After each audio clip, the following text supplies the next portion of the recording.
So most of us here at Conecto have been doing MVNOs since the very beginning. 20 years ago we were setting up the very first MVNOs, and the only thing you could do there in terms of roaming was to use your host network. And 10 years ago we were expanding MVNOs, and the only thing you could do to expand an MVNO was either to go full or use your host agreements. And going full was quite new, and so most people were using their host agreements. And there were problems with that. The main one being that network operators have what they call IDD bands based on their own profile of traffic, and MVNOs have a different profile of traffic. Now, what is interesting is that throughout time, the traffic that an MVNO has in terms of roaming has been quite static until now. It was always historically around 5% of income, which was a much smaller percentage of traffic. And that was true whether it was a low cost, whether it was an international MVNO, whether it was a branded MVNO, etc. And the issues really rise from the following 3 points, really. One of them is that their footprint is their footprint, and they don't want it to become your footprint. If a network operator, an MNO, is letting you negotiate rates for them, it's only because they're using your traffic to negotiate their rates down. The minute you want something wider or different that they don't have, they're not going to cooperate. And for good reason, because your business is not their business, and even though one department may agree to support you, that doesn't mean the entire MNO agrees to support you. The second one is that the IDD problem is just getting bigger. The more and more network operators that let MVNOs use their IDD agreements or their roaming agreements, then the problem of their banding gets different, and their customers who've been with them for 10, 20, 30 years don't necessarily want to have their bands messed around with, and of course the product managers don't want to mess around with those bands. And I think the third one is that our concept of roaming is just getting bigger. So whereas the network operator, for example in Europe, we've created the Europe band, as I said before, that has enabled people to travel around Europe, but what happens when you go, that business travelling in Europe takes you further afield, and you're outside of those 27, 28 countries. And the same with the roaming like at home. So roaming is no longer a niche market, and it is no longer as expensive as the price is coming down, the volume is going up.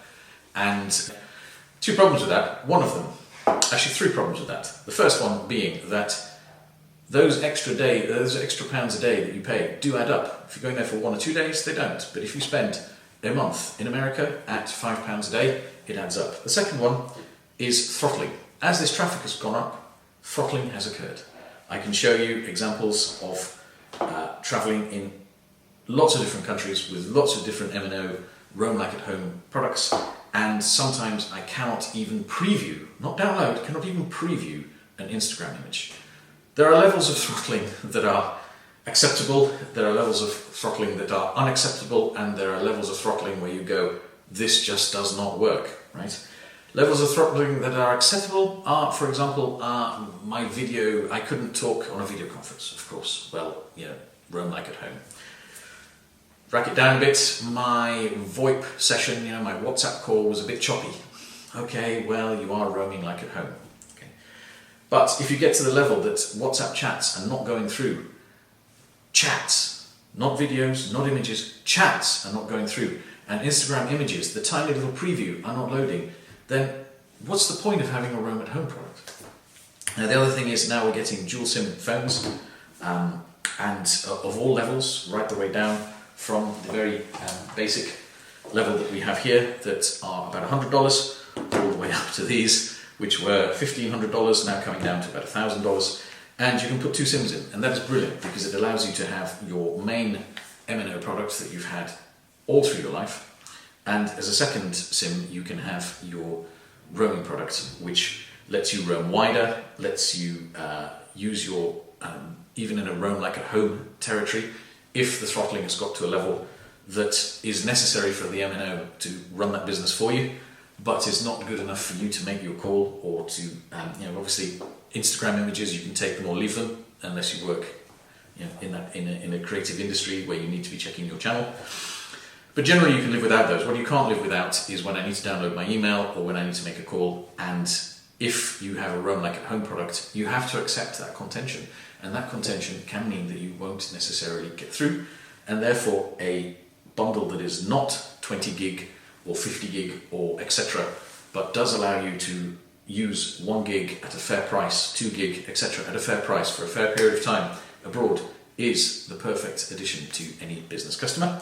And we are seeing this more and more MNOs are taking this product up, either to attack niche segments that maybe MVNOs on competitors' networks are eating into, for smaller or newer MNOs around the world that don't necessarily have a roaming footprint, and for brands who have created this kind of business in one country trying to expand abroad but without having to recreate the MVNO infrastructure in each country.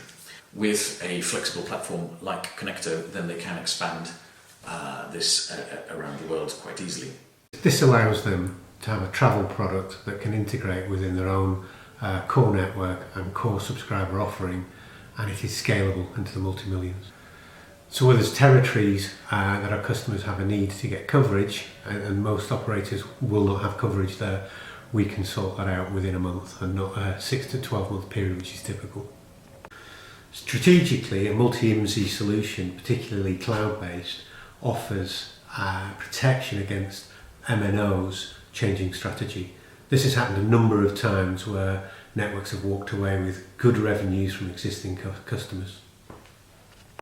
For new customers that are strong in non-mobile areas, but have a product that will lend itself to a mobile solution, we can offer a managed service, and we do this sometimes on a short-term basis, sometimes medium and long-term.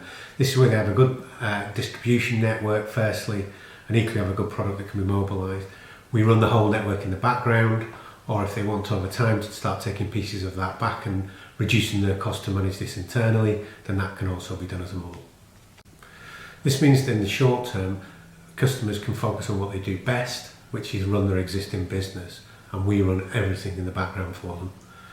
We can also manipulate the CLID in real time, allowing the subscriber to choose whether they want to use their existing number, a number we give them, a US number in the US or a US number in Europe, or a European number in the US, and vice versa. This allows them to get a travel solution up and running within a month and fully integrated within 3, and it is scalable into the multi-millions.